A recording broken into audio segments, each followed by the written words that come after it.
He said he came back. Good morning, everyone. Well, we're going to get started. Welcome to September 8th, the EMCC Emergency Care Committee.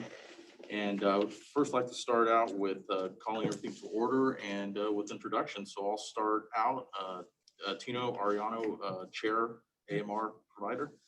Teresa Rios, EMS Director. Deborah Hopgood, EMS Analyst. Kimberly Hernandez, EMS Analyst. John Burley. Oh, good. Good. I'm out of order now. John Burley, EMS Medical Director. Steve Brooks, EMS Agency. Sam Clement, Deputy Fire Chief Salinas, representing County Fire Chiefs. Hi, Ryan Alexander, Salinas Fire. I'm Scott Houchin, Salinas Fire. Sam Ballesteri, retired EMT. Great. And we can go to our folks on the internet. We can start out with Jody. Jody Schaefer, Citizens Rep. Wood, City Greenfield, representing city managers. John Anthony, Monterey County Parks, Park Ranger Supervisor. Board BLS Fire Rep. Tina Nieto, Law Chiefs. Harry Robbins, Citizens Rep. Tiffany Wallace, ER Manager, Mead Memorial. And Susan Bledge from County Council's office. Hi, good morning. Carla Spencer, Hospital Administration from SVMH. Gary Malay, OES.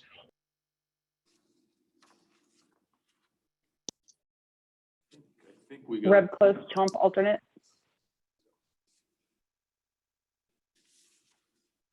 I think we just Roxanne left and Jeff. Hi, it's Roxanne, EMS Agency. Sorry, I'm trying to connect to my phone. No worries. Got a couple more people, Jeff or Michelle Kalinsky.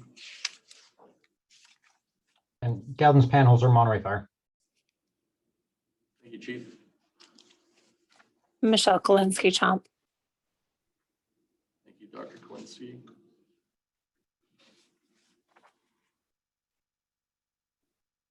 Jeff, are you on? I don't know if you jumped on or not.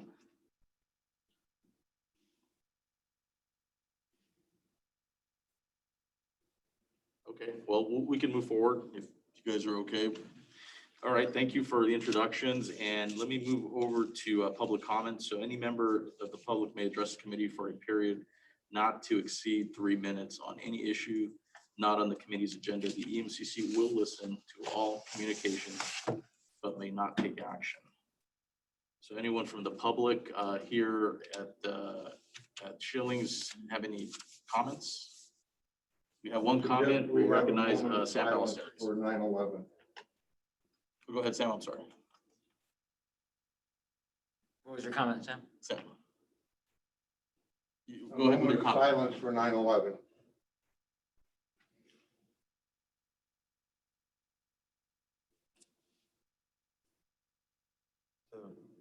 Public comment with request for Public moment of silence. That's up to you if you'd like to do that. Okay. Yeah, we'll recognize a moment of silence for the 20th anniversary of 9/11 first responders and folks that had perished in that event. We'll do a moment of silence.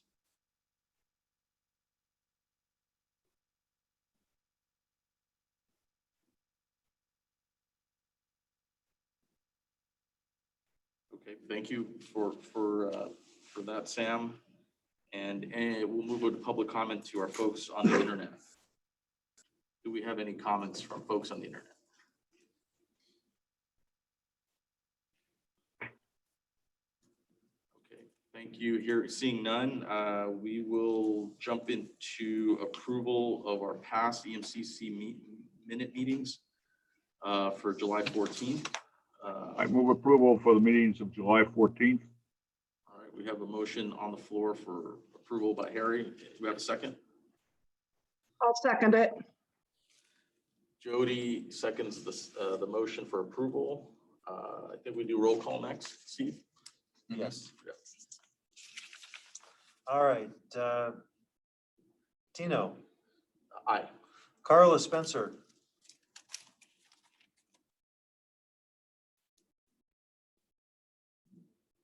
Carla? We'll come back. He's there, but it's on mute. Yeah. Sam Klemick, Abstain. Jim Lamborg, Aye. Harry Robbins, Aye. Jody Schaefer. You made the motion, but. Or no, Harry did. Jody? Oh, aye. Paul Wood, Aye. Tina Nieto, Aye. John Anthony, I abstain as I was absent. right? Just to catch up, Luz Garcia, Dr. Greenson, and Greta. Okay, haven't joined the meeting. So majority. Okay, so the ayes win it and the motion is carried. Minutes are approved for last meeting. Okay, thank you, Steve. Thank you, everyone. We'll go next to reports. Medical Advisory Committee. Report on that. Minutes are attached. Yep. Okay. So do we need a? Nothing, it's just. Nothing. Okay, so we have no, next one is Operations Subcommittee. If you didn't meet. We did not meet last month or month before. So we'll move on to EMS agency updates. Teresa. Thank you. Your agenda packet includes a staff report with updates on projects that the EM agency has been working on. We are very happy to report that the MAC Advisory Committee has endorsed the use of ketamine in the Unified Scope of Practice, local scope of practice. The implementation of these two programs are in direct response to the needs of our system. We continue to make progress on projects that we had already started. For example, there is an amendment to expand the scope of work for the mobile app so that the developer can, so we can do real-time push notifications to the system. We are waiting for the execution of the amendment. As soon as that is done, it will take approximately 6 to 8 weeks for the developer to get that, to roll that out. So we're looking forward to that. We've also made some progress in the medical activation and response project. As stated in the report, we met with AMR and CountyCom.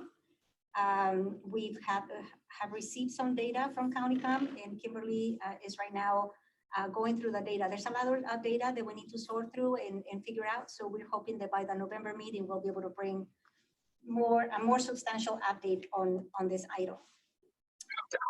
Regarding the law enforcement request for medical evaluations by EMS personnel, we've also made some progress since we last reported in July. We were able to get feedback from all the hospitals. We reached out to Chief Nieto so that we can present to the law enforcement group, and Chief Nieto has discussed this item with her group and is getting the wheels in motion so that we can actually connect with them and talk about this item so that we can move forward and hopefully bring it to implementation soon. For the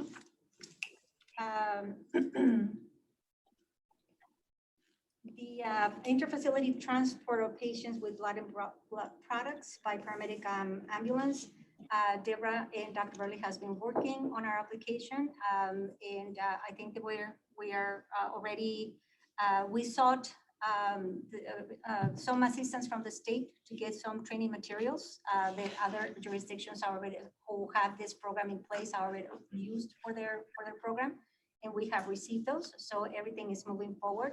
The application will go to the state for approval, and then we'll start the process here for approval and implementation.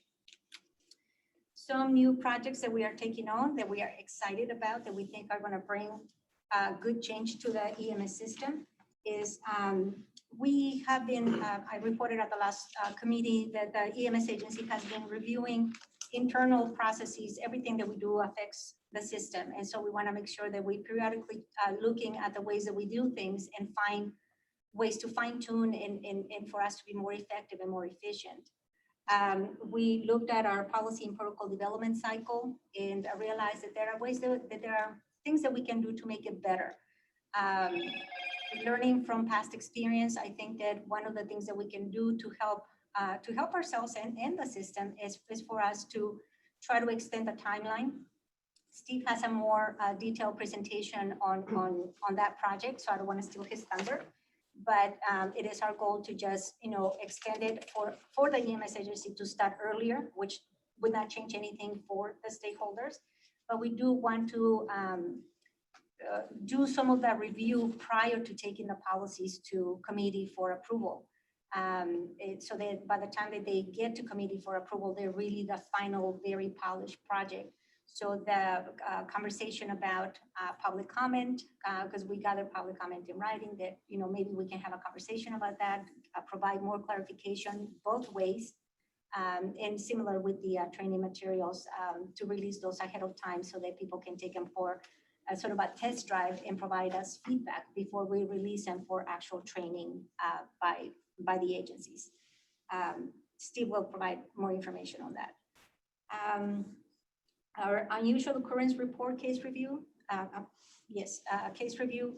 We realized, as Dr. Burley has put it, that we did not have the right tools or enough tools in our toolbox when it came to unusual occurrence. And we needed to step back and take a look at it with fresher eyes, make sure that our approach to unusual occurrence is consistent with just culture. And I think adding tools to our toolbox was one of the things that would be very helpful. Even looking at terminology, in the past we've used terminology like investigation instead of case review. So we've used terminology that can have a negative connotation.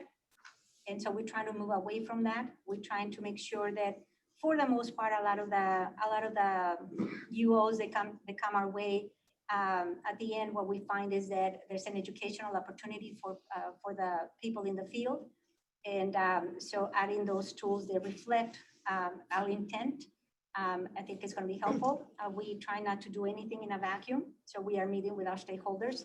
We've met with AMR, we met with fire agencies yesterday, and we are meeting with hospital representatives next week to make sure that we get their perspective as they're looking at what we are proposing to change, and make sure that we get everybody's eyes on that so that we can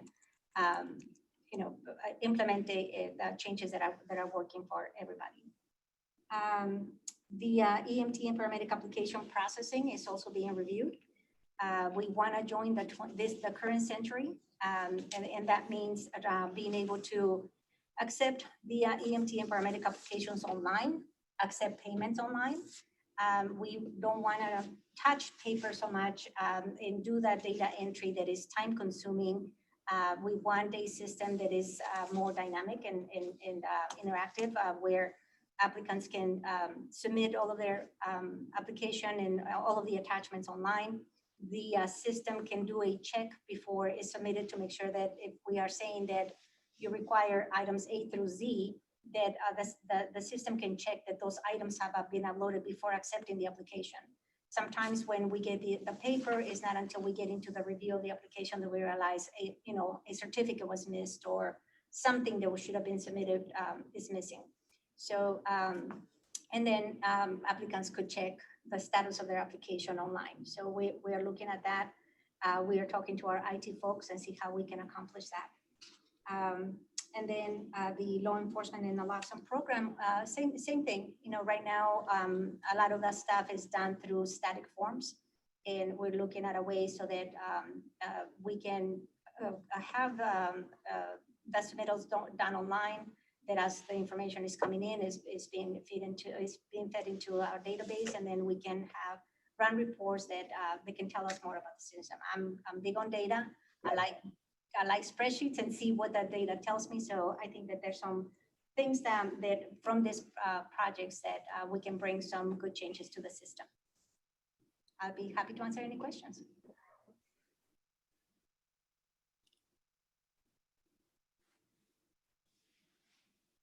Okay, seeing none, thank you, Teresa, for the comprehensive report. Planning, implementing, evaluating, and coordinating the EMS system is a lot of work. So thank you for the work you guys have been doing. That's a lot. Okay, thank you. Let me move over to our next report, Deborah Hopgood on EMS Quality Improvement Program. Good morning. You have a written report attached to your agenda packet. The Stroke and STEMI Quality Improvement Committees met in June, and CQI TAG and TQIC, our trauma committee, met in August. The relevant data reports have been compiled, and those were presented to all 4 of those committees. The EMS agency has continued to work to obtain access to Trauma One, which is the trauma registry system used by Natividad Medical Center. As of the end of August, we've made some pretty significant progress with that. We seem to have a regular flow of data on patient follow-up and outcome information coming from Natividad's trauma registry system over into ours. So we have a couple outstanding issues that the IT partners are working on resolving with that. And as we have better access to that, we will be starting a little deeper dive into our trauma patient data and follow-up information with that. We are also working on securing a contract with Sonoma County, who oversees the cardiac arrest registry to enhance survival. That provides information on system performance and outcome information for patients who suffer from cardiac arrest throughout the county. It's going to give us some valuable information, and we're currently just waiting an updated contract from Sonoma County with some signature issues to resolve. And our plan is to move that forward to the Board of Supervisors once we've received that. We're working to provide a regular series of continuing education to our EMS providers throughout the county. Those classes will be taught by Dr. Burley. We have a next class tentatively scheduled for October, and we'll have more details on the exact date and time to follow on that. We'll also be issuing a survey to providers throughout the system to get their feedback on any particular topics of interest that they would like to hear about for future presentations. We've continued to move forward with our efforts to standardize the trauma patient PCR documentation. We decided to move forward by looking at the documentation switches that AMR has turned on in their system that set their requirements for documentation. Ben Hitchcock from AMR was kind enough to send out their list to the working group, and we'll move forward with looking at those and setting up a follow-up meeting for that. As of September 1st, Salinas Valley Memorial and ESO, our patient care reporting vendor, moved forward with the implementation of a health data exchange. That allows the PCRs from EMS to flow directly into SVMH's documentation system, and then information on patient outcomes to flow back into the EMS PCR for access by the field providers. They've set up a scanner system. The crews scan a sticker or the patient armband, and the information is connected in the system through the IT links. We are also working on, or Dr. Burley's working on developing a training course for base hospital physicians. Our plan is to present that at the next CQI TAG meeting in November, and then move forward with making that available on our website. Our next meeting dates are also posted on the written report, and I'm happy to answer any questions that anyone may have. I have a quick question. Deborah, did you say just SVMH will be doing that? Yes, Feedback loop? SVMH is the one who's implemented the program at this time. Natividad has a similar program in place, but they send over a smaller amount of information than what SVMH will be sending over. Is there any plans to look into, if that is successful, to implement that into the EHR program at SVMH, to implement that at other hospitals? That is definitely our goal. Obviously, we have to take that to the other hospitals and get their approval to do so. Yeah, that's our goal. Okay, thank you, Deborah. And I think you take the next one also, Mohawk activities. I do. So there's also a written report in your packet related to the Mohawk activities. The first items in the written report are related to COVID data. This was written roughly a week ago, so the numbers may vary a little bit, but I think the big take home from this is that since early July, we've seen about a 10-fold increase in both the case rate and the test positivity rate within the county. We've also seen a increase in the number of patients hospitalized in our local facilities as well. In early July, we had 3 patients in the facilities, and now we're up to the kind of the low 40s numbers of hospitalizations. We've also seen a increase in the number of patients in the ICU and the number of patients requiring ventilation as well.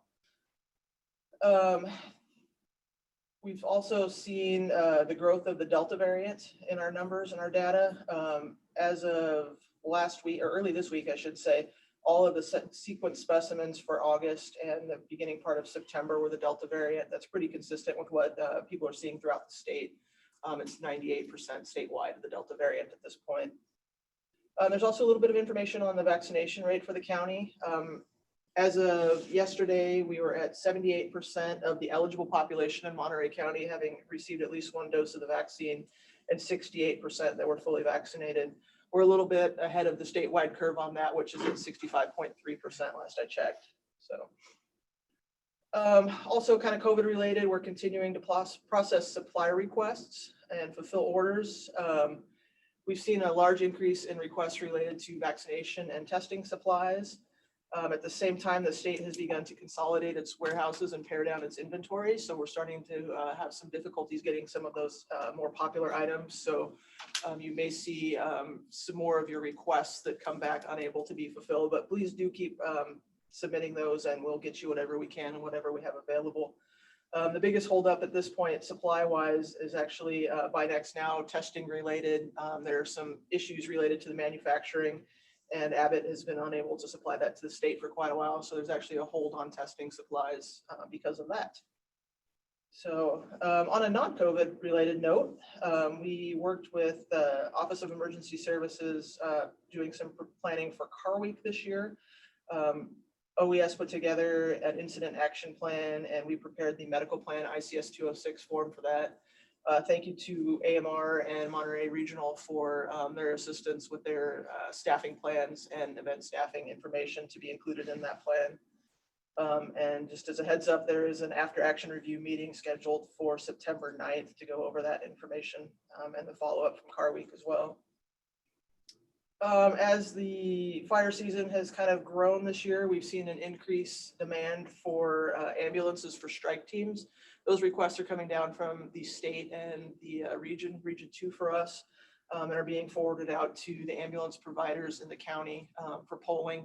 And then from there, I follow up back with the region and the state if we have any availability. So please, when you see those polls come out, if you're unable to provide any resources, just let me know, and then I can get back to the region and the state in a timely manner. Deborah? Yes. Will Hiller at the Panda. Sure. Hi, Deborah. This is Will Hiller from AMR. I had a question regarding the trauma outcome data Yes. and ESO. Is that outcome data separate from the ESO data exchange? If you're referring to Trauma One, it's its own individual system. It's where Natividad tracks their data and their outcome information that they use to build their reports. So it's a separate system. Okay, so so that information isn't available for the crew members Correct. in ESO?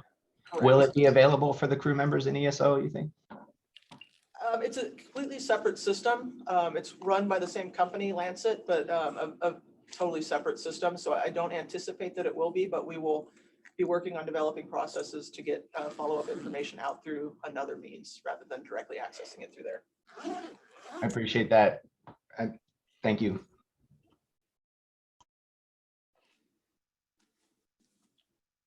The last thing I had on the Mohawk list was just an awareness that the state public health department issued an order related to healthcare system surge and set forth some criteria under which the facilities can request transfers of patients that they're unable to handle due to their bed capacity or staffing capacity. So I have been sending out some polls to the facilities looking for either med surge, tele, or ICU beds availability. Those have been going out through ReadyNet. I appreciate all the facilities that have been responding. And another thank you to Chomp for helping out with some patients who are up north and in need of bed placement. So, and that is all I have. Happy to answer any questions.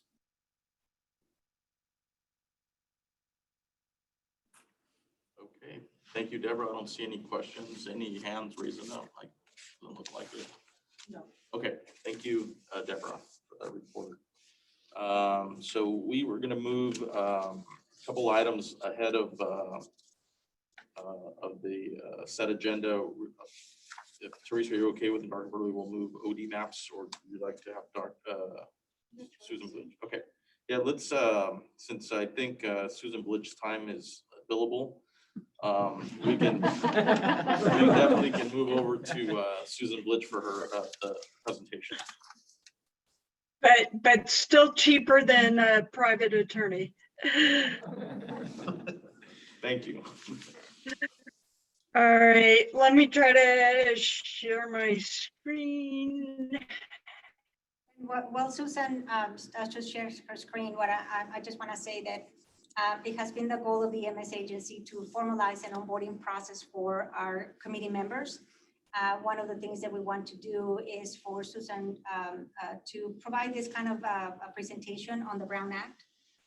Our membership changes as time goes by. I don't think that we all keep the Brown Act in our minds. So having that refresher for the continuing members and that introduction for new members, I think would be helpful.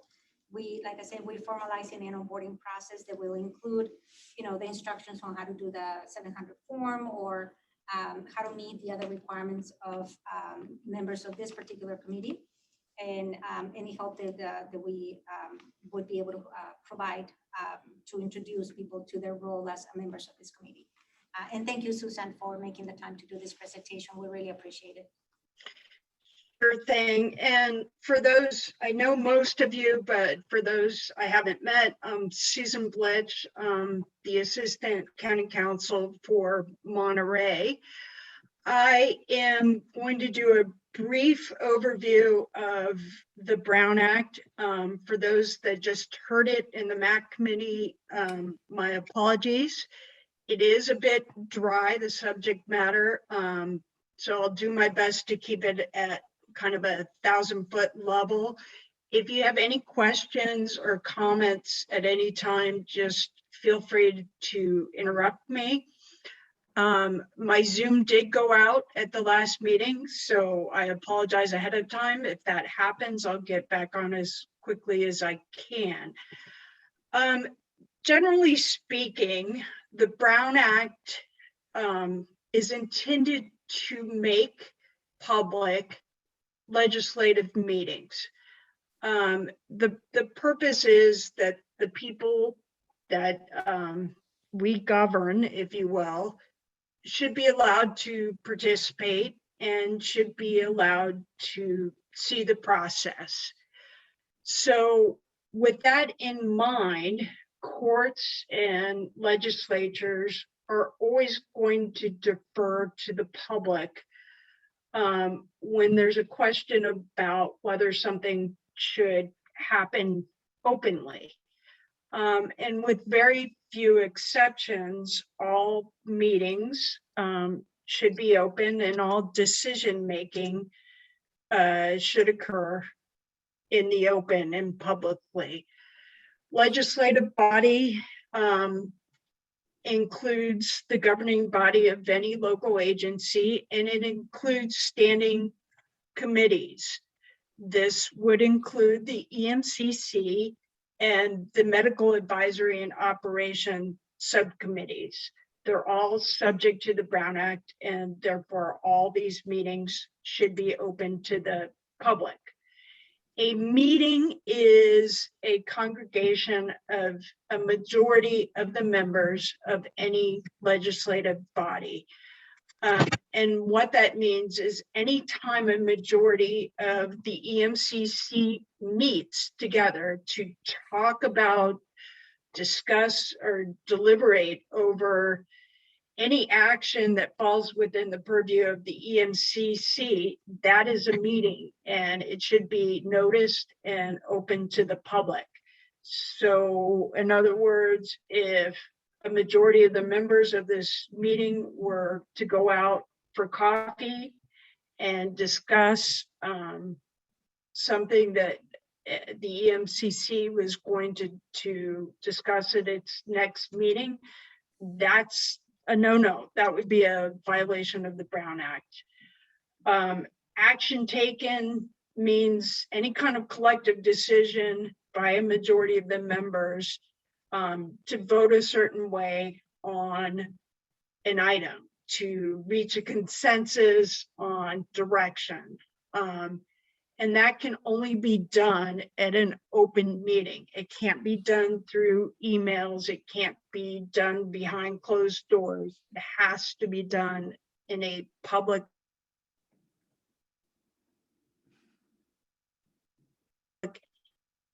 Have I been muted this entire time?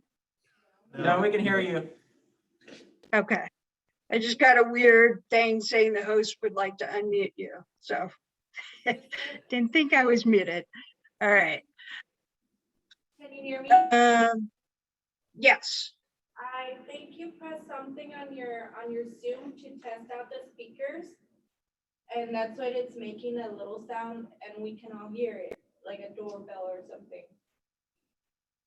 You can hear a doorbell? We're fine now. We're fine now. We're fine now. Okay. All right. Sorry about that. Serial meetings are prohibited, and the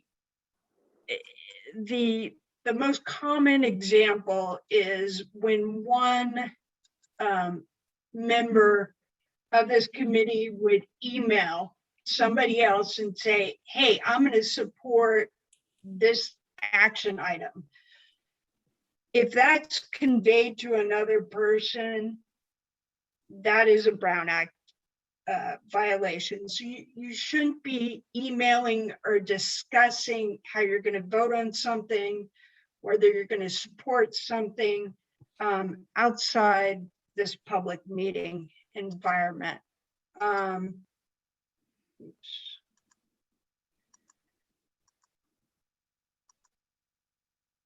This I put up here just to make an obvious point.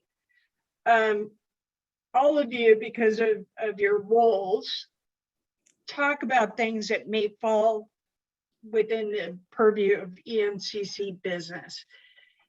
The Brown Act is not preventing you to talk about the normal stuff that you talk about in your day-to-day business.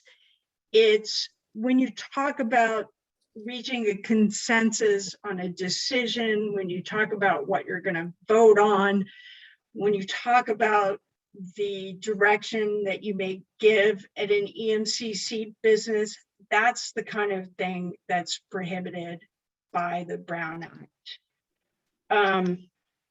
And as everyone knows, the Brown Act is designed so meetings are open and made available to the public.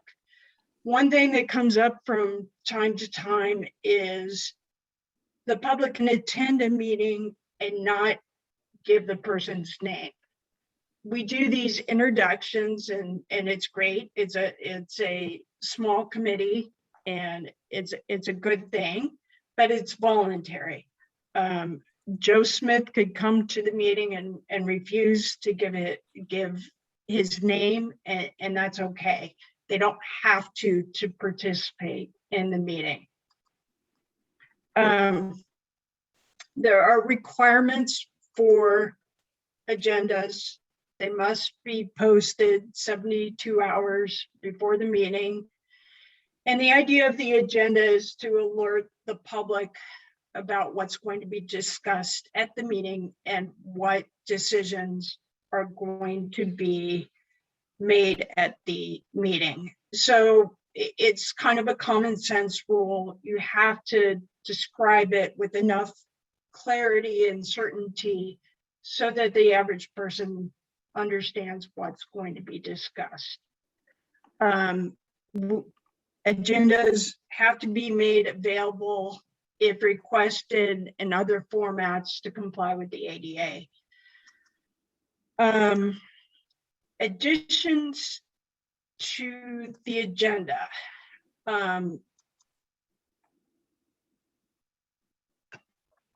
Additions to the regular agenda can only be made under two circumstances. One, there's an urgency item, and two, an emergency item. For an urgency item, it has to be something that was unanticipated after the agenda was set. So very rarely is that going to come up in this meeting.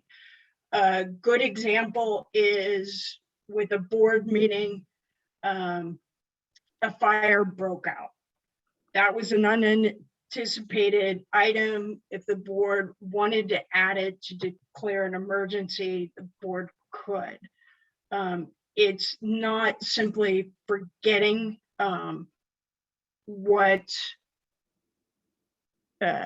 forgetting to add an action item to agenda.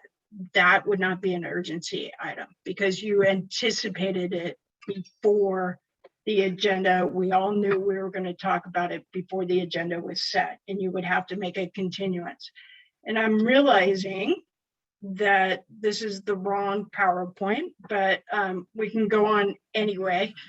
Public comment. Members of the public have the opportunity to address the legislative body on any item on the agenda. And there's also a time period for the public to comment on anything not set on the agenda. The public has a right to come and talk about, the price of eggs at the supermarket. If it's not on the agenda, they have a right to comment on it. Usually, most committees and legislative bodies set a certain time limit. It's not required, but if you see 100 people showing up to make public comment, it's within the chair's discretion to limit it to anywhere from 1.5 minutes to 3 minutes.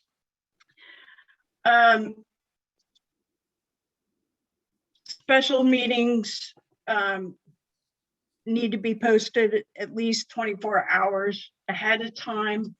There's a requirement to post notice of the meeting in the newspaper. So again, this committee is probably not going to do a lot of special meetings. It's kind of a pain in the neck to get an ad in the paper.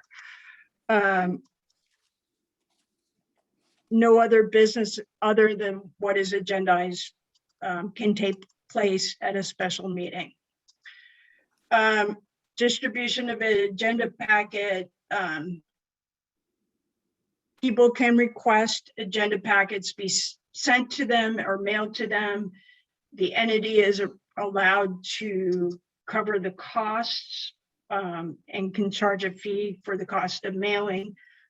Most agencies now simply email the agenda and that satisfies it, or the agenda is posted online and the person can access that. There are people, believe it or not, that still don't have access to the internet, so that's why it's in place for people to receive an agenda in the mail.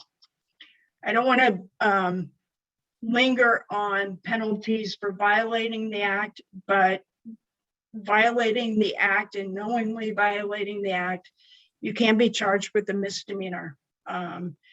So it's something to be taken seriously. I have seen the district attorney investigate Brown Act violations before. That being said, accidental violations usually can be cured, and there is an opportunity to cure violations. About once a year, we get a civil action at the county for violations of the Brown Act. If a person's successful, attorney's fees can be awarded. I'm going to skip the seasons and assist, and especially since I had pulled up the wrong PowerPoint, I want to say two things. One thing of interest as of late is social media. And people are posting things on Twitter, Facebook, I think it's Instagram. I'm not a very tech person. There have been a few cases where there have been allegations of Brown Act, and the thing the example I would use is, say this body was going to consider the use of a new drug. One committee member posted on Twitter, hey, we're going to consider this new drug at the EMCC. I'm in favor of it. I'm going to vote in favor of it. You should check this out. Another member of this committee does something as simple as retweeting or giving a thumbs up or a smile face. That could be considered a decision or collaboration outside of a Brown Act meeting to vote a certain way. So if somebody on this committee posts something, my advice is just leave it alone and not comment on it. It's something that there's new cases on. There's not a lot of case law out there, but I just throw it out there as a cautionary tale. The other thing I want to talk about is Zoom meetings. As part of COVID-19, the governor did an executive order allowing Brown Act meetings to occur virtually, usually through Zoom. Some people use Skype and so forth. That executive order expires on September 30th. There are a couple of legislative bills pending, one of which would allow Brown Act meetings to continue to be held virtually. I think there's a lot of support for it. I think public participation has grown because of the ease people have in just tuning in to a Zoom meeting. There's another bill pending which says no, it has to go back to the way it was. Everybody has to show up in person unless it's an emergency. Something has to happen quickly. We only have a few more weeks before the end of September. The governor could extend his executive order, especially in light of the Delta variant and the cases rising in a lot of areas in California, but just something to consider and be aware of. Despite my technological glitches, does anyone have any questions? Again, I've kind of tried to keep it at the 1,000-foot level. Okay. Do you have any questions from our committee members? Seeing none, I had just one question, Susan. Do we meet the elements as a legislative body as in this committee? Because since I'm always under the assumption that we're advisory, do we meet those elements? Yes, the short answer is yes, because the EMCC is appointed as an ongoing standing committee and it's appointed by the board. So legislative action has been taken to create this committee. So it is governed by the Brown Act, as are the MAC and Ops Committee, because they are standing committees that are created through legislative action by the board. Okay, so that means we can make rules. Is that what I'm hearing? Yes, and this committee has bylaws which go over, what you need for a quorum, what a majority is on voting, that kind of thing. So there are rules, but this body can change them under the legislation that created this body. The board would have to approve the bylaws, but the EMCC can approve to make changes. And that has occurred, from time to time at the suggestion of EMCC members to change membership, that kind of thing. Okay, thank you for the clarification. Okay. All right. Any additional questions for Susan Blitch? All right, with that, I'll stop billing and you. wish you all well. Thank you, Susan. Thank you, Susan. Take care. Thanks. All right, thank you again, Susan Blitch, for that important information on the Brown Act. And next, I'll move over to Dr. Reb Close for OD MAP's presentation. Dr. Close, you have the floor.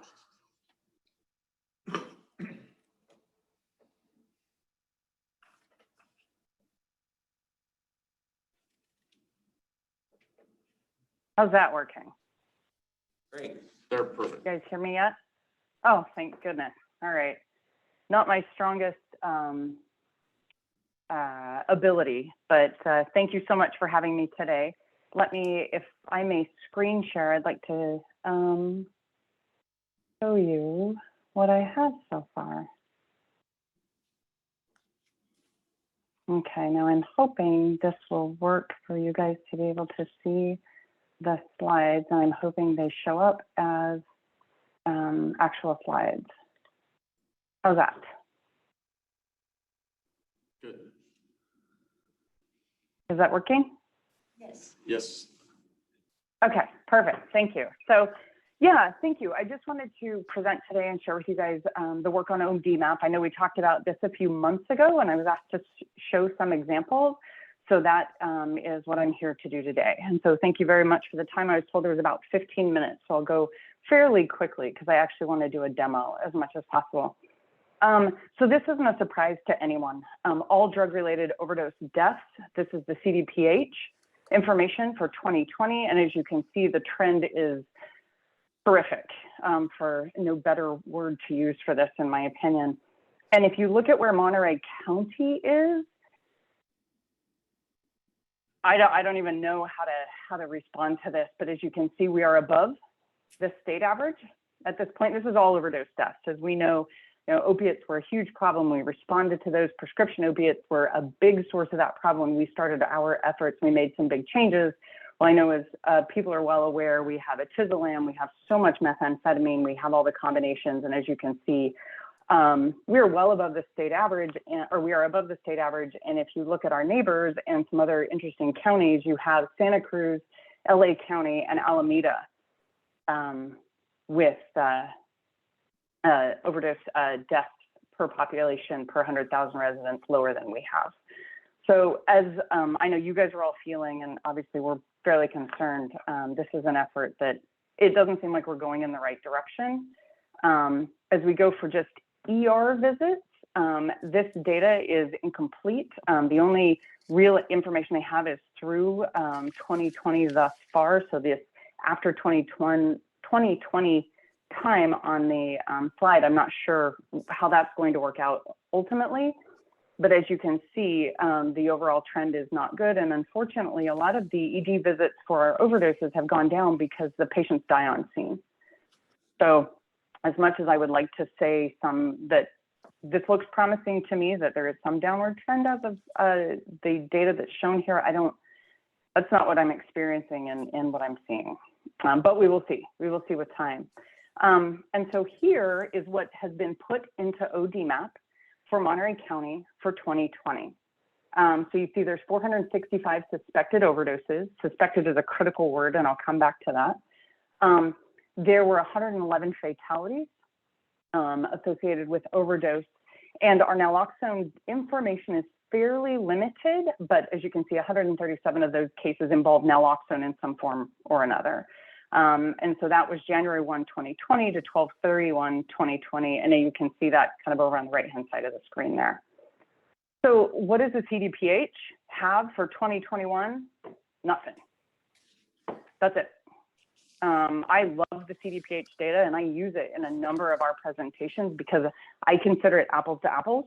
They have Alameda data, they have San Benito data, they have it for everyone, but unfortunately it's very delayed. And so there's nothing in there on our fatality information at all for 2021. This gets me to the ODMAP. So here's what we have so far. This is the information that has been put into ODMAP thus far for Monterey County for 2021. And sadly, you can see that for suspected overdoses, we're already at 419, which is not far off from where we were for the entirety of 2020.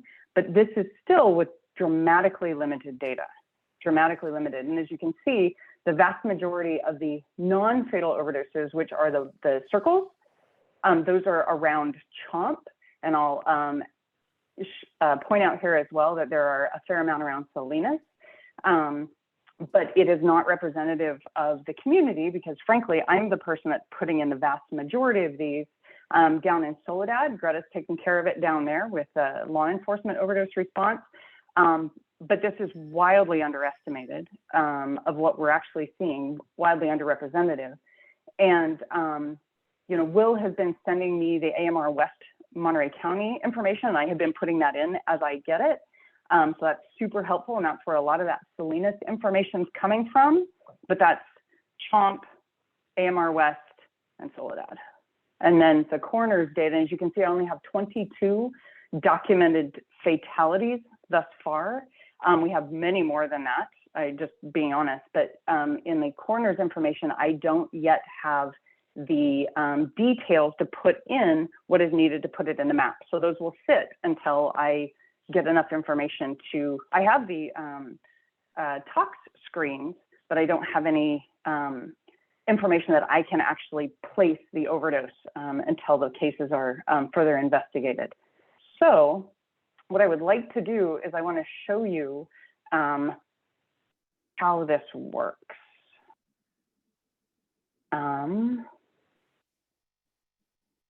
Please tell me I am able to do this. Okay, so here's what I was showing you. I hope this is showing, this is ODMAP that shows 418 at the bottom. You guys see that? Yes, okay, I see the nod. Thank you, Tina. So this is the information that I was just showing you. And as you can see, you can manipulate the data. And unfortunately, the Zoom screen is in my way. So I'm gonna have to make this a little smaller so I can see it. But you can manipulate the data. You can look at just the fatalities that have been documented thus far this year. I can go back and show you 2020 if that's helpful. You can also go through specific zip codes if you need that information. If you're looking, so for example, when we are presenting to South County, I will pull up South County zip codes to show that information. If you go through the suspected drugs, let me pop this up for the team. So here's where the fentanyl is in our community thus far in 2021. So the reason I really enjoy this data set is because you can actually manipulate it to find what you need. And then if you go through, you can go suspected overdoses by day, you can follow it by month, you know, whatever information. And I'm asked for this kind of stuff quite a bit, especially when we're working with the Board of Supervisors or with Public Health Department, because obviously people want to see the trends and what's happening. So this is that information. And now my next thing I want to share, and I hope this is showing up, is it a basically white hashed screen that says enter location at the top? Is that what you guys are seeing right now, I hope? Yes. Yes. Okay, cool. I'm so sorry, I just can't see the nods and try to maneuver this. So this is a patient that I actually pulled out of the CHOMP data set for this reason. So, and if I were on scene, this would be dramatically faster because then you can just hit under here, use coordinates, and it puts that data in immediately. Yes, patient went to the hospital, wasn't part of a multiple thing. You don't have to put any of this in. This was police naloxone. It was fentanyl was the overdose. I screened down, the patient got multiple doses of naloxone. And the date, like I said, I held this case for this reason.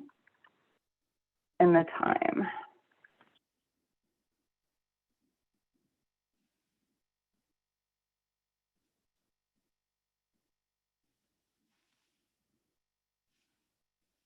And that patient will now show up in the map.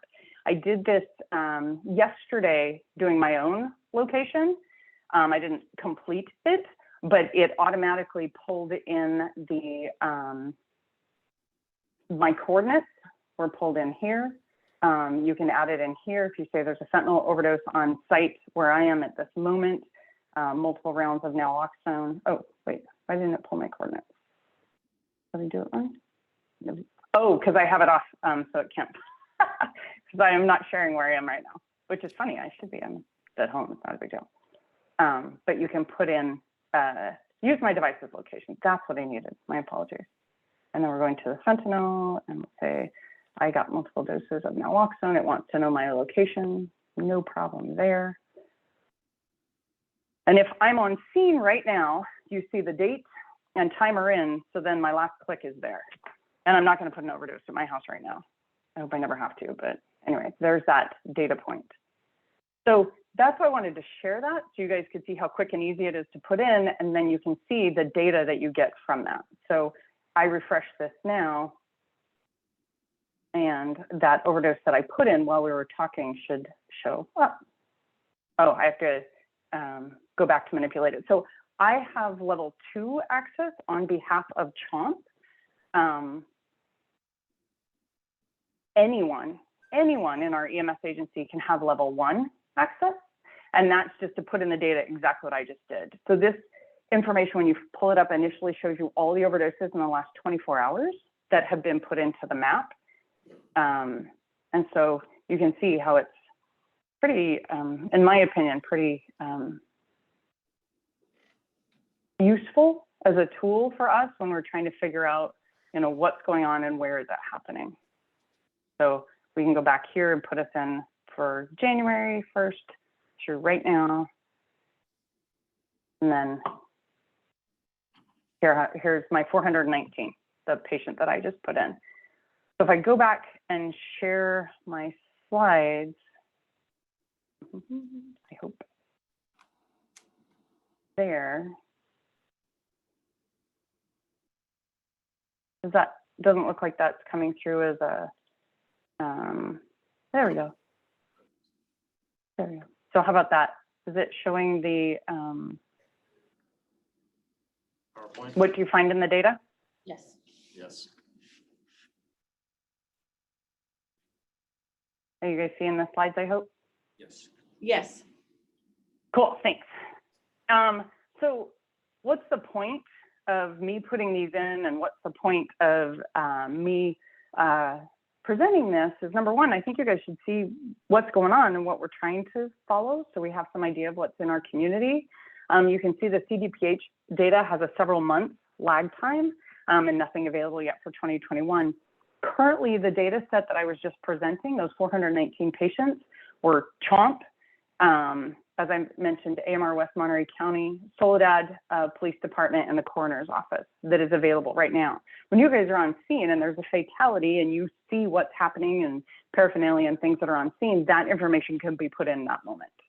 And there is a part of the software that corrects for any potential duplicates. So that's taken care of. So this, if we work together on this, then we can get an actual data set with the actual information of what's happening in our community. So why? This is how we can respond to what's happening. Is there an area that they're having a tremendous change in their fentanyl overdoses? Can we take supplies to that area, such as Narcan or treatment information, send our social workers? We have the team behind the scenes, very happy and willing to go respond, but we don't have the data yet. And so that's what I was saying is, if we can get this so these information points are being added in real time, then we're going to have something we can use. Because right now we only know what we know. And even with that, it's still fairly impressive. So the cost is still nothing, Zippo, nothing, nothing, nothing, nothing. Anyone in EMS can sign in for level 1 entry, anybody. And truly, if your department wants to kind of trial it, and I'm going to bug Will about this, but if your department wants to trial it, I can put your department under the CHOMP kind of umbrella to input data on scene for some cases to see if the workflow is something that is easily integratable for how you do things. I'm absolutely happy and fine with doing that. The goal would be, of course, to have each agency. So like Greta, she just takes care of it for her department, and then they can track their own data. If you're putting it under my department, it all shows up under CHOMP, which is fine. We still get the information, but is it, where is it coming from is often something, people will want to see and know. And as I mentioned, the software limits the duplicate data. And then I mentioned, I showed you how you input one. It's super fast. The level 2 access, the one I was just showing you with the maps and stuff, that is more of an agency level. Level 1, to put in information, you don't have to worry about any clearance or anything else because it's one-way data entry. But in order to review it, and like I do, look through it, go through what's going on where and get that information, then that's the agency level access. And so that's part of the patient protection of data and information. And I think the most important thing to remember here is every one of those circles and diamonds is actually a member of our community. And I take that really seriously, as I think everybody knows. So as I was showing, you click on the coordinates, then you scroll down, put in whatever drug it was, and click on whether naloxone was administered. And if it's a fatality, then of course it's the same information. But you would already have that, obviously, on scene. And then map it. And if you're doing it in real time, your date and time show up automatically. So truly, that's it. That's the OD map presentation. That's how it works. I'm happy to run through any parts of it again. If people want to see where the cocaine is that we've logged so far in Monterey County, or where the meth is, I've got all of that we've logged, only what we've logged. And I wanted to mention that the U.S. Attorney's Office reached out and is creating a task force in Monterey County. They feel that our county is in a special circumstance to try to respond to overdoses. In part, it's because of all the work that's gone into connecting with OD maps on the level we have. But in addition, they know how driven this community is to try to help. And so they've reached out to us, and the next meeting for that group, a lot of EMS and law enforcement representatives were there at our initial meeting, but that meeting date is set for 10/20 of 21. They haven't given me the time on that yet. I should have it in the next few days. So if you would like to attend or be invited to that or future meetings, please just email me. My email's there. And then Christina Liu, she is the Assistant U.S. Attorney from the Northern District of California that we're working closely with. That's her email as well. And she asked me to give it to you in case you'd like more information on the task force plan. How to sign up for ODMAP. Actually, Mark Carandane gave me some of his slides. I don't know if you want to see them or if we have time, but it's, again, a very few click process. And then you give your agency code to whichever agents, EMS teammates, anyone that you want inputting data on that level 1 scale. And that's Mark's email right there. You can email him, you can email me, and I will connect you with him if you have any questions. And then from my standpoint, the when is, I'd like to say yesterday or 6 months ago, but I honestly think this is something we need to move forward with, or we're never going to figure out the rest of that iceberg. And unfortunately, each and every day, as we are all very well aware, this problem isn't getting better. I think every one of us, and specifically everybody in this team, has the ability to make this change, and I would ask that we consider it. And I guess my last question is how can I help? You have my email, and I'm ready to do whatever you guys need to hopefully move this forward. Okay, well, thank you, Dr. Close. If your contact information is available, we'll definitely put it in our in the meeting minutes for folks to reach out to you. And I'll open it up to the committee members if they have any questions or comments for Dr. Close. Dr. Close, it's Dr. Greenman. Is the huge uptick in overdoses thought to be due to counterfeit pills with fentanyl still? Yeah, we're definitely seeing a bunch of fent. We're also seeing the atizolam, a fair amount. You can only test for that if you send specimens to the San Francisco coroner, which I do, or when they show up on the coroner's reports here. So, but yeah, those are the two big ones that I'm seeing, plus a lot of meth, but we've always seen a lot of meth. It just seems like it's dramatically getting worse. Thank you. Dr. Close, any other thoughts on why we're seeing an uptick in the community? I mean, probably there's multiple stressors with COVID and so forth, but anything sort of beyond that you've noted? I think so much of it is the fact that nobody has any idea what they're taking anymore. I mean, my ER patients are very honest about it. They're like, well, I mean, it could be heroin, it could be fent. I mean, I have no idea. And they're right. You know, there's been some testing done on some of our marijuana that people have been using that has actually tested positive for fentanyl. And so I think it's just the adulteration. You have no idea. And, you know, I don't know, Nick, if you've seen this as well, but, you know, initially when I'll say kids, you know, the kind of early experimenters, not yet dependent or addicted, when they were taking something, they take a half a pill because they knew it was pretty strong. Well, now they're taking a quarter of a pill or just shaving off part of a pill. And it's still, if you get all the fentanyl that's in that pill and that little shaved part, that's enough. And so, you know, having our street chemists be unable to make a really homogeneous mixture, and if you quarter it, you're really getting a quarter of a dose. What is the dose? So I think that, and like you said, the isolation. We've definitely seen the same thing. Using alone. You seeing the same thing? Yeah. Definitely. Yeah. And so, you know, and people using alone, and it's been really hard. And then you add in depression and anxiety, and we see this a lot with our high school and college kids. I was feeling bad. My friend offered me something to feel better. Well, I can't tell you on the policing standpoint, we're seeing a lot more drugs on the streets, and a lot of them, because we're going to special packaging in my city, because a lot of the drugs that normally don't have fentanyl in them, there's fentanyl in them. I don't know if they're using the same lab or where they're putting it together. An example is we got a bunch of heroin last week, and it tested positive for fentanyl in the heroin. So, I mean, there's a lot of factors why there's a lot of drugs out there, and why there's a lot of users.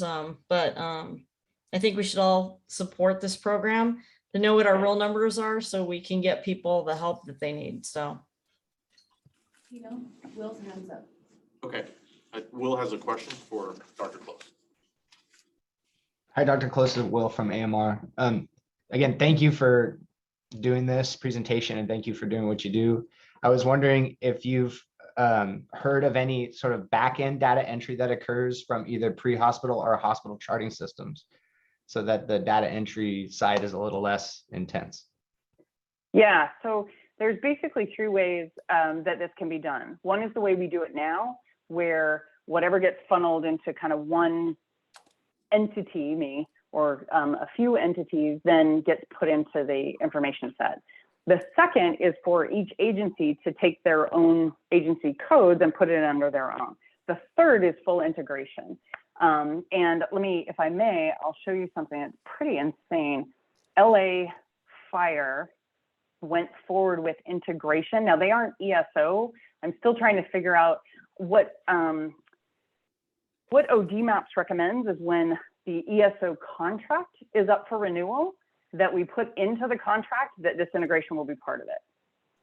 You know, then it's just automatic and it's just over. Nobody has to put in anything, which from my standpoint would be a dream come true. But that doesn't count for the next, you know, our patients that come in dropped off out front or in the parking lot.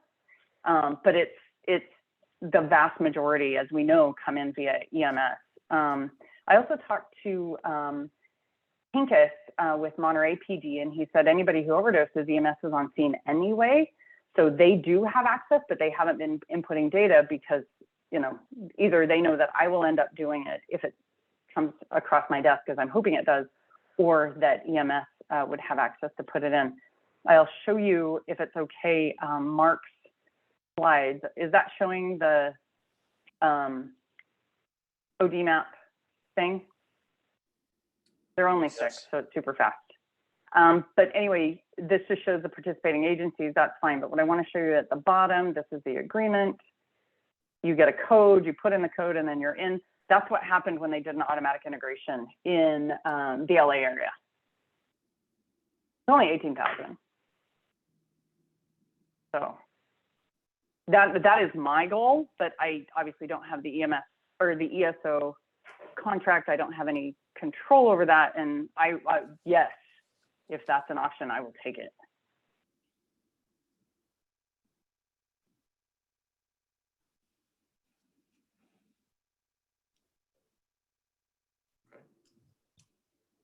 All right, thank you. Are there any more questions for Dr. Close? All right. Thank you again, Dr. Close, for your presentation. We appreciate all your work that you're doing, and please provide us any updates on the progress of the program or anything that this committee can do to help. Much appreciated. Thank you. All right. All right. So let's resume and going to jump into our EMS system performance matrix communication testing. I'm going to pass it over to Kimberly Hernandez. EMS. All right. Just one moment. I'm pulling up the 800 megahertz. So from 800 megahertz testing for June, AMR conducted the test 97% of the days, and CHOMP responded 77%. Me Memorial responded 90%. Natividad responded 93%, and SPMH responded 77%. In July, AMR conducted the test 100% of the days. CHOMP responded 97%. Me responded 87%. Natividad responded 93%, and SPMH responded 87%. And then I'm going to go into the ReadyNet drills. Hold on just one second.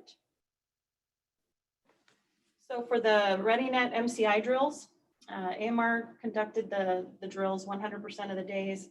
CHOMP responded 87%. Me responded 93%. Natividad responded 97%. And SVMH responded 100%. And for the month of July, AMR conducted the drills 94% of the days. CHOMP responded 96%. Me responded 97%. Natividad responded 97%, and SVMH responded 100%. Any questions? Does this data indicate why we have varying response levels, or is it hardware, software, training? I mean, I know that we are working on better communication to find out like what the challenges are from the hospitals, or if there's any, you know, I do get information from AMR on challenges because sometimes like their phone will be down or there's internet connectivity issues, but we are working on to get better information. But I know that the tests are conducted different times, different days, so it could be maybe a different shift. It's conducted kind of randomly through the day. So it's done every day, but it could be done at 2 in the morning one day, 5 p.m. the other day. So I think that's getting, you know, the randomness of it, but that's the whole point of it, right? Is to be random, because if it's a real MCI, that it's not going to come across at, you know, normal business hours. So.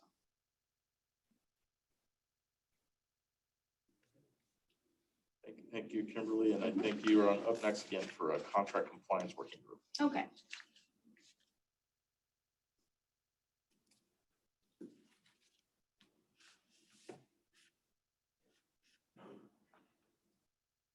Okay, you can go to the first slide.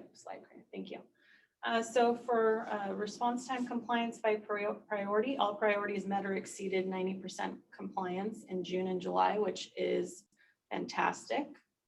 And you can go on to the next one. And then response time compliance for green, all priorities reported in June and July met or exceeded 90% compliance. Priorities 5 and 6 were not reported in June and in July. And in July, priority 6 was not reported due to the 100 call rule.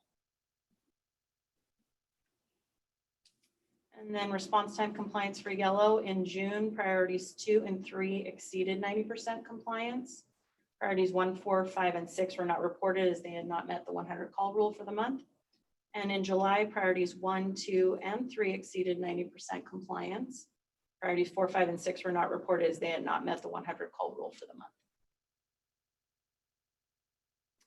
And in response time compliance for orange, the only priorities that could be reported due to the 100 call rule were priority 2 in both June and July, which both exceeded 90%. And EMS dispatch performance, so as you can see, they're continuing to be well below the 59-second standard for June and July. And then MPDS, so the slide looks a little bit different. This meeting, in previous months, we had been comparing the new calculation to the old calculation. And moving forward, we'll just see the new calculation along with, I added the percentage of calls that were aborted with the help arrived abort type.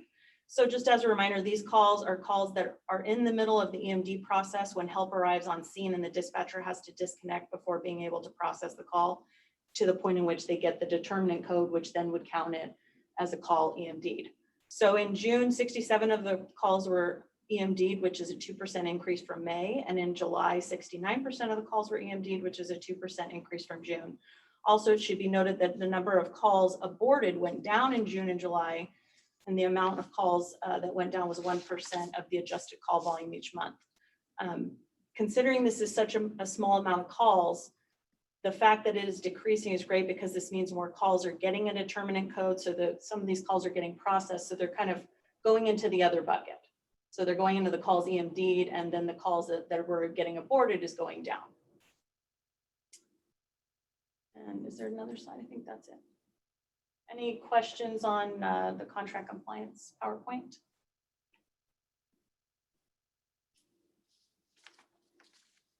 Okay.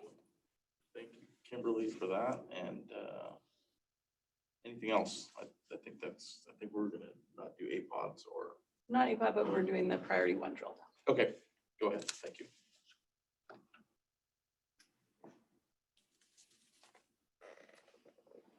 So I'm gonna go into the priority one drill down presentation. So when I do the priority one drill down process, all the priority one late calls are extracted by month from AMR's First Watch online compliance utility. Each call is then looked up in the County Communications Tri-Tech computer aided dispatch, or the CAD, to verify the location the unit was responding from, any delays noted in CAD notes, possible shoot time delays, and the cancellation reason and or transport code. After analyzing, I determined the following: the counted percentage of the priority one late calls per zone, the counted percentage of calls in each overage interval, counted percentage of transport and cancellation reasons, and then I analyzed the code 3 returns to determine the overage interval those specific calls fell into. So for the month of June, June had 24 priority one late calls, 16 were in the green zone, 7 were in yellow, and 1 was in the orange zone. In the late intervals, 11 calls were 0 to 1 minute late, 8 calls were 1 to 3 minutes late, 3 calls were 3 to 5 minutes late, and 2 calls were 5 minutes plus late. So I mean, really that's showing the majority of the calls are 3 minutes or less late of the priority ones. 2 of these calls were auto aid or mutual aid. And then when looking at why these calls were late, distance, meaning the unit was not at the optimal post, indicating there were lower system levels or a busier system at the time, was the single largest factor when analyzing why the units relate to these calls. And then still on the June priority one late calls, the transport and cancellation. So 50% or 12 of these calls transported code 2, 6 transported code 3, and then the remaining 6 were canceled on scene for various reasons or en route. So they were canceled en route, canceled on scene, or there was an against medical advice AMA signed. And then looking at the code 3 returns, there were 6. So 4 of the code 3 returns were calls that were 0 to 1 minute late. 1 call was 1 to 3 minutes late. 0 were 3 to 5 minutes late. And 1 call was 5 minutes plus late. Going into July, priority one late calls, July had 26 priority one late calls, 20 were in the green zone, 4 were in yellow, and 2 were in the orange. In the late intervals, 10 calls were 0 to 1 minute late, 12 were 1 to 3 minutes late, 3 were 3 to 5 minutes late, and 1 was 5 minutes plus late. Again, showing that the majority of the calls are 3 minutes or less late. 2 of these calls were auto aid or mutual aid. And again, distance, meaning the unit was not at the optimal post, indicating that the system was busy and there were lower system levels at the time that the call came down, was the largest single factor when analyzing why the calls were late. And transport and cancellation for July, 18 calls transported code 2, which was a large chunk, which was 69%, and a very small percentage transported code 3, which was 3 calls, which counted for 27%. The remaining 5 were canceled for other reasons. Again, canceled on scene, signed an AMA. For that month, there was just canceled on sceners. The patient signed an AMA. And then analysis on the code 3 returns, there were only 3. 1 was 0 to 1 minute late, and 2 were 1 to 3 minutes late. Any questions on the priority 1 drill down? I have one. When you're establishing location response from, is that based on coordinates or just based on The posting plan. So I look at where the unit was posted at the time that the call came down, and then according to the posting plan, where they were responding from. So I can tell, looking at what post they were coming from, if they were at lower system levels, like if they were, let's say, for instance, this call in South County, right? So if a call was in Soledad and their unit was responding from Greenfield, that means they were at lower system levels because the unit was posting to cover both Greenfield and to cover Greenfield, Soledad, and King City. but not their specific exact location on GPS, right? No, not on GPS or anything.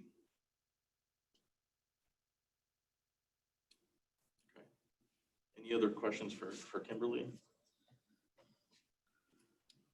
great. No, thank you for that. And yeah, July was tough for us because we had a lot of events moving for that month. We had Car Week, we had other special events, other demands. So I think we definitely did what we could to keep moving and make those response times. But it was a tough month.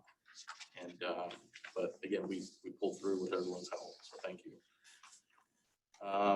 All right, I think that's it for, I think now we have Roxanne for fire-based providers response time report.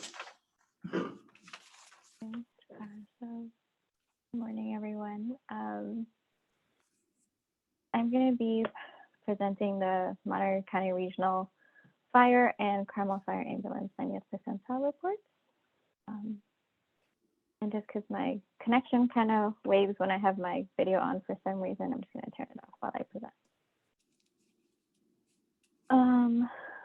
Okay. I'm going to share my screen just a little bit differently.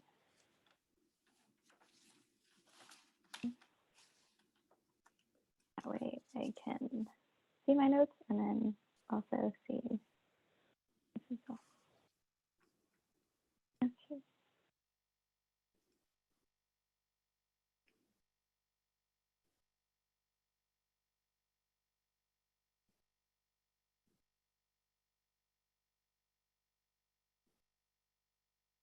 You guys see that okay? Should I make it bigger? If you can make it a little bit bigger, that'd be good. If possible. I feel like if I do this, it's going to take over my entire screen. I don't want it to do that. Okay, so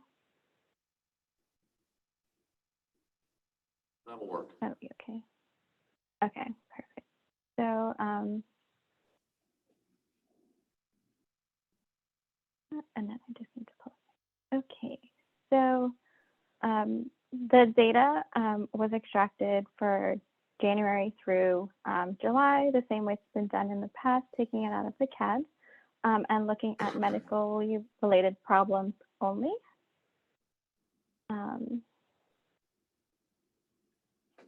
And potential outliers were reviewed. So any calls over an hour were reviewed, just to check to see if there were errors in data entry.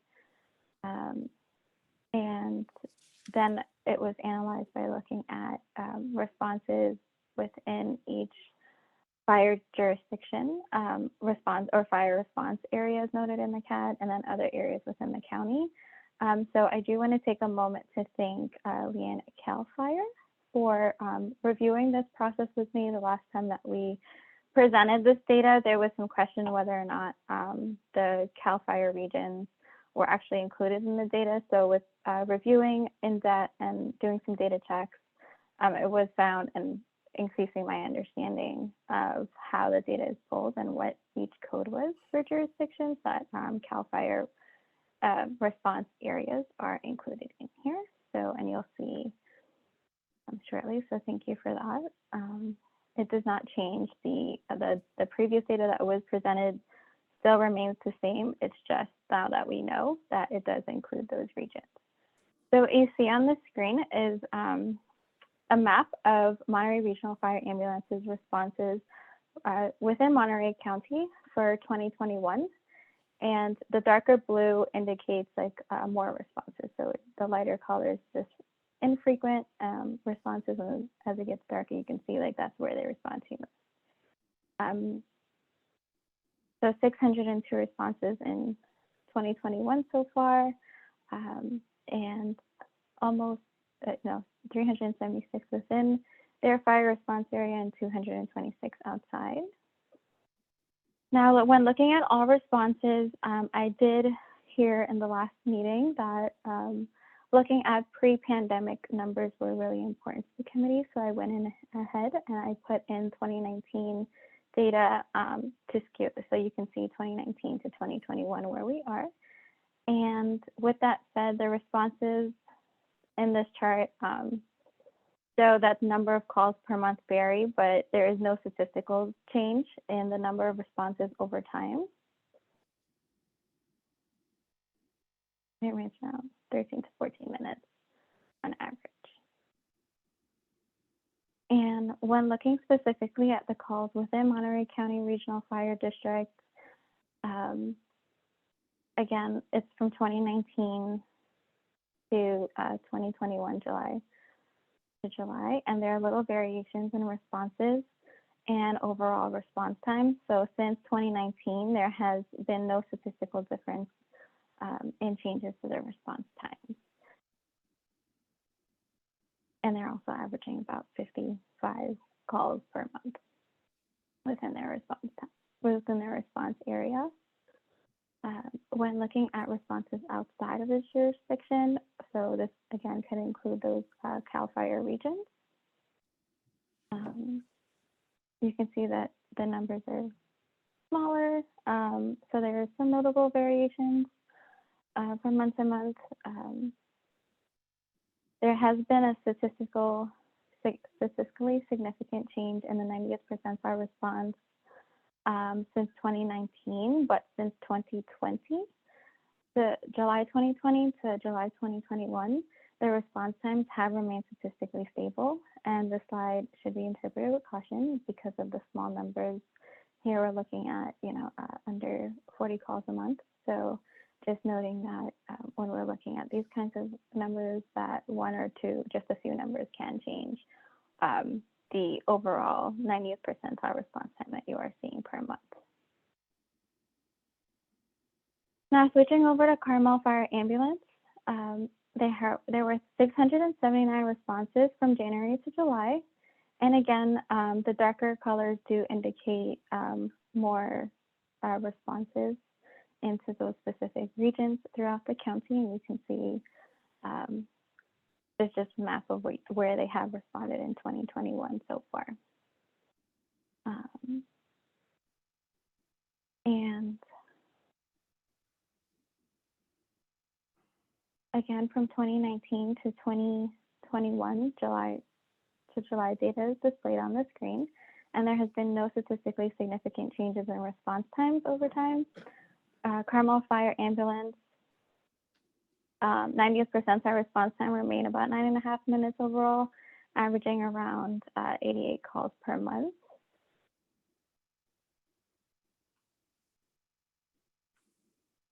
And when looking at responses within Carmel Fire's response area, you can also see that the call volumes are a little bit lower, but there's been no statistically significant changes in the 90th percentile response times within that jurisdiction. It remains around 7 minutes, give or take some months, and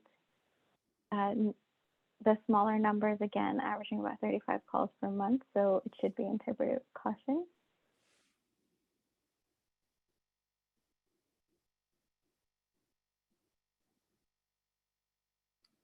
And outside of the response area, again, no statistically significant changes, remaining about 10.5 minutes with 52 calls per month. From 2019 to 2020, very little variation in their overall 90th percentile outside of of the response area. And that wraps up my presentation, and I'll send it back over to go inside. Any questions? No. Any questions for Roxanne, epidemiologist for the agency? Oh, I think it's very illuminating. It's very interesting to see how that sorts out. I wish we could get into a little bit more detail, but I'm satisfied with what we've seen so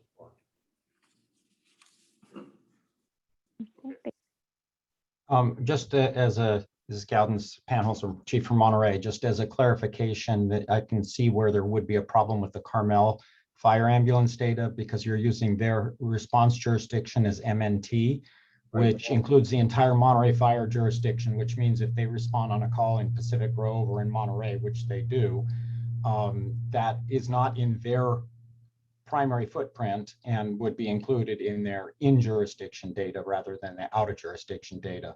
I don't know if there's a key in the CAD data that would show just Carmel by the Sea jurisdiction. Good answer.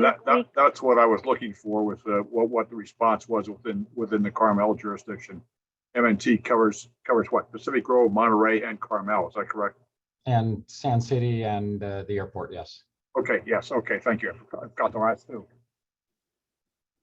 Yes, it is possible to just look at the 1 square mile zip code that they do respond to. It's 93923, if I remember correctly. That is something that we can look into. Thank you. That would be 93921 and probably not accurate. Yes. Can we add that to the presentation in the future?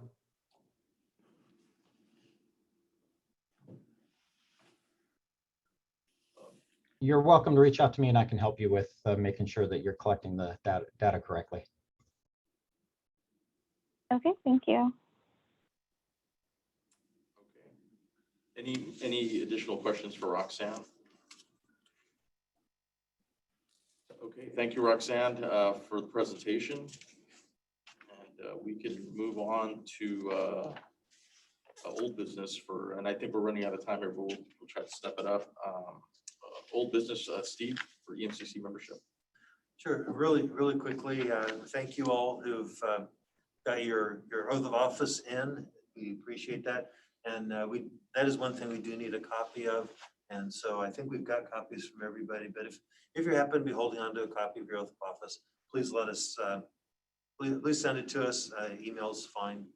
We also will be working on a welcome packet to help make sure that all the requirements that are necessary besides the oath of office, the Form 700, all the little details for being on such an august committee will be managed. So we'll be putting together something like that and making sure everything's in place. All right, thank you, Steve. Then we'll move over to new business. We already did the Brown Act presentation. We'll move over to the AMAR request to continue waiver response time compliance. Okay, so included in your agenda packet is the request that AMR made to extend the waiver of response time penalties. And we have approved the extension retroactive back to July 1st of 2021 through January 31st of 2022. We did reserve the right to rescind or extend the extension depending on circumstances. Good.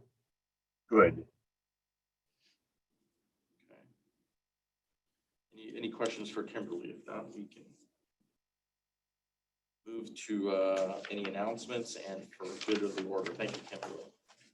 I have one, Tino. Yes, sir. Not to belabor this in view of our time, but at the EMCC, at the Contract Compliance Working Group, it was brought up that there are certain elements of our total response picture, and I'm talking system response now, that have not been brought before the EMCC. I'd like to go back to something Teresa said earlier, and her talk on quality issues. Likewise, what Kimberly and others have put in here in this meeting. We are slowly but surely moving towards looking at the entire picture.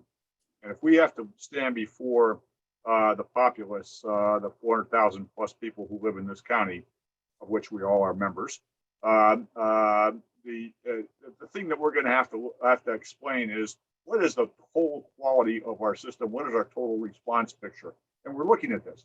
And over the years, we've slowly come away from looking just at the contract ambulance portion, which to me is a much more healthy and a professional look at the system. I would like to see us presented on a regular basis and look at the total picture from 911 call, which we're getting a portion of that now, through first responder on scene. And now I say first responder, it could be ambulance, it could be fire, it could be law. We need to take credit for that work that has been put into the program by individual agencies.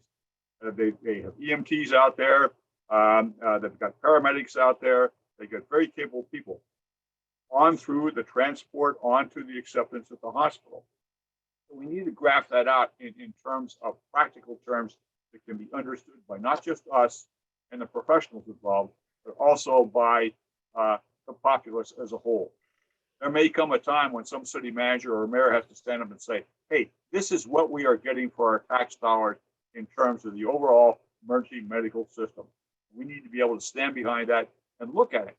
It's another way of it will become another way of evaluating what those quality control or quality assurance initiatives are accomplishing. So I'd like to see that incorporated into our package. Off my soapbox. Thank you, Harry. Well said and acknowledged. All right, so I have one announcement. I'd like to recognize the Salinas Valley Memorial Healthcare System. They've been recognized by the American Nurses Credentialing Center as a magnet of a hospital for nursing professionalism, teamwork, and superiority in patient care, and creating a culture of care as well. So we'd like to recognize Salinas Valley Memorial Hospital Healthcare for their recognitions by the American Nurses Credentialing Organization. And we'll go for the good of the order. If anyone has any other announcements, I'll turn to Teresa, to EMS staff, to our fire partners, if you guys have any announcements. I'm happy to be back on this committee. It's been over 25 years since I sat on this committee. And I'm glad to be back and to engage again, and looking forward to it. I'd like to acknowledge Teresa and staff that came and met with us and our fire ALS providers yesterday about the case review and the UO occurrence. It was very encouraging. It was a good discussion. Looking forward to continuing it, and a lot of work on this as we move to improve. Thank you very much. It was encouraging. Thank you, Chief Clemick, and we're definitely helpful in some sense with UO, but whatever you guys need from AMR, let us know. We'll definitely be there for you guys. I'll turn it over to our folks on the internet, Zoom. Any announcements for good of the order?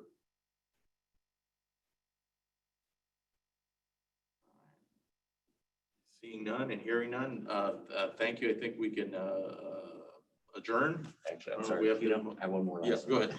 Yes. I'd just like to add, as kind of a general good of the order, is that we are, City of Salinas is hosting a September 11th, 20th anniversary remembrance this weekend on the 11th, starting, I believe it's at 10 o'clock. We've invited all agencies in the county to come, and we'll have some special events going on, as well as a procession in downtown Salinas. It'll be at Fire Station 1. A little bit later this year, instead of starting at 6:30, but we wanted to get more attendance and more people to participate. So that open invitation to all that would like to come, please join us. Thank you. What time does that start? 10 o'clock. All right. Well, we'll go ahead and adjourn. Our next meeting for EMCC is scheduled for November 10th at 10 a.m. More room information will follow. Again, we don't have to make a motion to adjourn, but we can entertain a motion if anyone wants a motion to adjourn. So moved. Seconded. All right. Thank you. Who seconded it? Scott? Yes. Dr. Greenson. Oh, Dr. Greenson. Thank you, Dr. Greenson. Thank you. Have a good day. Thank you. All this plugging in and it's not charging. Thank you, everyone.